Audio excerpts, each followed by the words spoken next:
Friends అందరికీ నమస్కారం. పెన్షనర్లందరికీ కూడా మరో ముఖ్య ప్రకటన అయితే వచ్చేసింది. రేపటి నుంచే అమలు. నవంబర్ 1 లోపు పెన్షనర్లందరూ ఇలా చేయండి అంటూ అప్డేట్ అయితే ఇస్తుంది ప్రభుత్వం. సో దానికి సంబంధించిన వివరాలు తెలుసుకుందాం.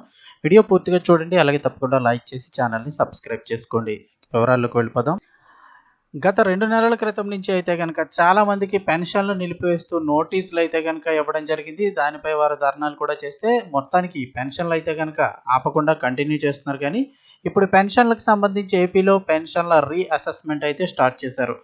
అందులో ముఖ్యంగా గమనిస్తే చాలామంది దివ్యాంగ పెన్షన్లకు సైతం నోటీసులు అయితే ఇవ్వడం జరిగింది. ఇక ఇప్పుడు వారికి సంబంధించి ఆంధ్రప్రదేశ్లో దివ్యాంగ పెన్షన్లకు సంబంధించి కీలక నిర్ణయం తీసుకున్నారు. ఈ నెల అంటే 8వ తేదీ నుంచి వికలాంగుల పింఛన్ల రీఅసెస్మెంట్ నిర్వహించనున్నారు. గతంలో దివ్యాంగుల పింఛన్లు రద్దు లేదా పెన్షన్ల రకం మార్పు నోటీసులు అందుకొని అప్పీల్ చేసుకున్న వారందరికీ మరోసారి రీఅసెస్మెంట్ నిర్వహిస్తున్నారు. ఈ ప్రక్రియ బుధవారం అంటే రేపటి నుంచి ప్రారంభమవుతుంది. ఇప్పటికే ఎంపీడీఓ లాగిన్లో బుధవారం 8వ తారీఖు అక్టోబర్ 8వ తారీఖు నుంచి ప్రారంభమవుతుంది. ఇప్పటికే ఎంపీడీఓ లాగిన్లో షెడ్యూల్లో కేటాయించిన వారికి WEA లాగిన్ నందు నోటీసులు జనరేట్ చేశారు.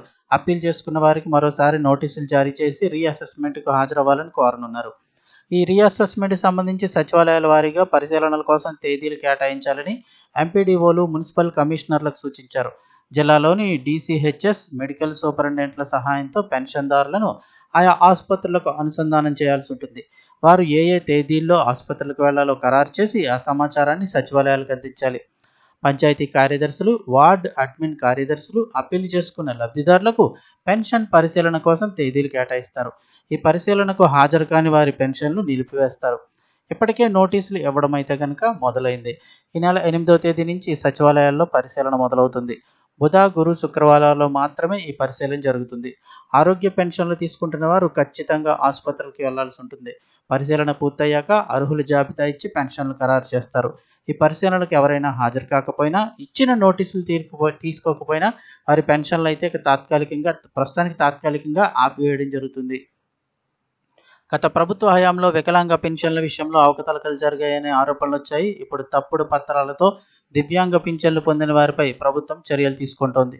ఈ మేరకు రీవెరిఫికేషన్ అంటే పునఃపరిశీలన కూడా చేపట్టిన సంగతి తెలిసిందే. ఈ ఏడాది జనవరి నుంచి ప్రక్రియ ప్రారంభమైంది. ఇందుకోసం ప్రత్యేక వైద్య బృందాలను కూడా ఏర్పాటు చేసి సదరం సర్టిఫికెట్లను పరిశీలించారు. అర్హత లేని వారందరినీ కూడా గుర్తించి నోటీసులు జారీ చేసి వారి పింఛన్లు నిలిపేయాలని నిర్ణయించారు.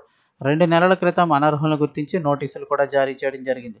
ఈ వ్యవహారంలో అయితే కొంత గందరగోళం ఏర్పడడంతో ప్రభుత్వం నోటీసులు జారీ చేసిన వారు అప్పీల్ చేసుకునేందుకు అవకాశం కల్పించింది. అలాగే అందరికీ పింఛన్ల పంపిణీ కొనసాగించింది.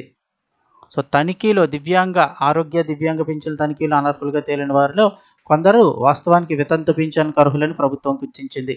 తాము వితంతు పింఛన్కు అర్హులమని, ఆ పింఛను మంజూరు చేయాలని బాధితులు అధికారుల దృష్టికి తీసుకువెళ్లారు. ఈ సమస్యను పరిష్కరించిన ప్రభుత్వం ఇప్పటికే గుర్తించిన అనర్హుల్లో వృద్ధాప్య పింఛన్ కేటగిరీ కిందకు వచ్చేవారు నా పింఛన్కు మార్చారు. మిగిలిన వారి విషయంలో మాత్రం వితంతు పింఛన్కి అర్హత ఉన్నవారిని ఆయా కేటగిరీలోకి మార్చడం జరిగింది. అయితే పింఛన్ విషయంలో పూర్తిగా అనర్హులుగా తేలి ఇటీవల నోటీసులు అందుకున్న వారిలో చాలా మంది తిరిగి అప్పీల్ చేసుకున్నారు. వారందరికీ మరోసారి నోటీసులు జారీ చేసి ఈ నెల 8 నుంచి రీఅసెస్మెంట్ అయితే ప్రారంభించనున్నారు.